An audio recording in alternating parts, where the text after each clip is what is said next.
Hello, what's up? Magandang araw sa ating lahat. This is Marky Lifestyle once again. So, for today's video mga ka-lifestyle, let's talk about online lending application. So, meron na naman akong share sa inyo na bagong update about online lending application, bagong promo, bagong pakulo ng online lending application. Alam ko interesado ka. Ngayon, kung hindi ka ba nakapag-subscribe sa ating channel, bago ka pa lang, please do like, share, subscribe at pakihit na rin yung notification bell nang sa ganyan notify ka sa susunod ng mga interesting video na i-upload po natin. So, ngayon, simulan natin. So, ano ba yung tinutukoy ko mga ka-lifestyle? Yung tinutukoy ko po mga ka-lifestyle is promo.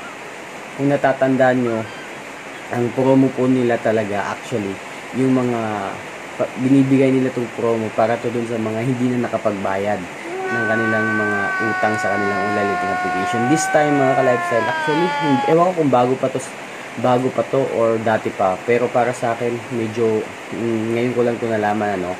So, yung promo na tinutukoy ko, ibig sabihin nun, hindi ka pa nagjuju, actually meron ka pang balance sa kanila, tapos hindi ka pa talaga nagjuju, tatawagan ka na nila or ite-text na sasabihin na kasama ka sa promo, binibigyan ka ng slot na halimbawa yung utang mo 1,000 lang. Ngayon kapag nakapagbayad ka ng maaga within that time range na binigay sa'yo, bibigyan ka nila ng promo na 4,000 to 5,000 daw yung malulun mo, which is kung nagbayad, kung delay or exact lang yung time na binayaran mo, ganun pa rin yung makukuha mo. Ngayon, pag grinab mo yung promo na tinawag nila sa'yo or in-inform nila sa'yo, yun, malaki yung makukuha mo. So, maraming tatanong kung totoo ba to or legit ba. Huwag po kayo maniniwala sa mga ganun kasi mayroong mga ganung senaryo na natawagan, ini-inform na pasok sila sa promo pero in the end, hindi na po sila nakaka-relon. So, nalalaman po nila na meron kang ibang bad record sa ibang connected nila ng mga online lending application. So, beware of that, okay? Then, meron din, halimbawa, nakapagbayad ka dahil tinextan ka, tinawagan ka. Ibig sabihin, nakontak mo talaga na pasok ka talaga sa promo. Then nakapagbayad ka na. Pero in the end, ganun pa rin yung makukuha mong pera. Hindi yung pinangakong pera na promo daw. So, hindi, mali yun. So, wag po kayo maniniwala sa mga ganung klaseng strategy, okay? Then, isingit ko na rin mga ka-lifestyle yung mga nababasa kong mga negative feedback sa comment section ng ating YouTube channel, no? Na sinasabi doon na nagiging malakas yung loob ng mga biktima ng online lending application dahil sa akin. Dahil kumbaga kinukonsinti ko kaya lumalakas yung loob na hindi magbayad. Ganito po yan mga ka-lifestyle, no?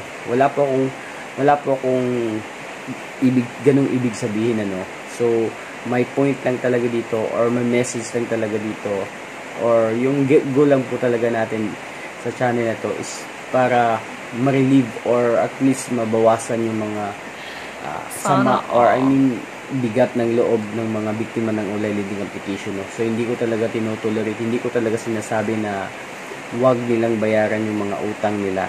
Actually, yung utang is responsibilidad po talaga yan na dapat nating bayaran, okay? So, all you have to do talaga is tagan lang po natin yung kalooban natin kasi alam naman natin yung online lending application is hindi basta-basta, no? So, once again, hindi ko po tinotolerate yung mga biktima ng online lending application na actually yung pinaka main goal talaga ng channel na to is to help those people na sobrang depressed na, meron ng anxiety, hindi alam kung ano yung gagawin, na na-involved na sa online lending application, na naharas na lahat na napahiya na. So yun po talaga yung main target natin, okay? So hindi po natin sinasabi na hindi po natin tinotolerate na yung mga online lending application na biktima na wag nang magbayad. Okay? So, I highly suggest kung kaya nyo makipag-settle with an arrangement sa barangay sa mga online lending application, gawin nyo. Mas maganda po kasi kung wala po talaga tayong ibang iniisip na problema about online lending application. Kung nakapagbayad tayo, no? So, once again, hindi ko po talaga tinutolerate. Gaya nga nasabi ko, kung kaya nyo makipag-settle, kung kaya nyo bayaran, gawin nyo na lang para mas magaan yung kalooban natin, okay? So, once again, sa lahat po ng mga biktima ng online lending application na tumatangkilik sa ating channel, please laban lang tayo. Gaya nga ng paulit-ulit kong sinasabi, lahat ng problema is lilipas din, okay? Malalagpasan nyo rin yan. And gaya ko, gaya pa ng ibang mga online lending application, hindi kayo nag-iisa, okay? Hindi kayo nag-iisa. Laban lang tayo. Once again, hindi pa katapusan ng mundo. Kung mabigat yung kalooban mo ngayon, hindi mo alam talaga yung gagawin, share mo with your family, share mo with your, manood ka ng mga iba pang mga vlogs dyan na makakatulong sa'yo kung ano yung gagawin mo talaga. Actually, lahat po ng mga posibleng solusyon is nandito na talaga sa channel ko. All you have to do talaga is accept na lang the reality na na-involved ka na talaga sa mga ganitong klaseng problema, which is napakadali lang naman talaga solusyonan, okay? Huwag mo masyadong ilagay sa isip mo dahil gaya nga ng ulit-ulit ko sinasabi, lilipas din po yan, okay? Sa lahat po ng mga nagtatanong about sa mga online lending application nila, I highly suggest, kasi hindi na po ako nagre-review ng mga online lending application. Yung mga nire-review ko na lang po talaga is yung mga negative nila ng mga gawain, okay? Kung gusto niyo yung mga, kung sa lahat po ng mga naghahanap ng mga online lending application na yung total package talaga na review, visit niyo yung channel ni Ate Red kasi nandoon po lahat talaga. So, nag-review po siya, maintindihan niyo po ng maayos. Then, yun lang po talaga mga ka-lifestyle.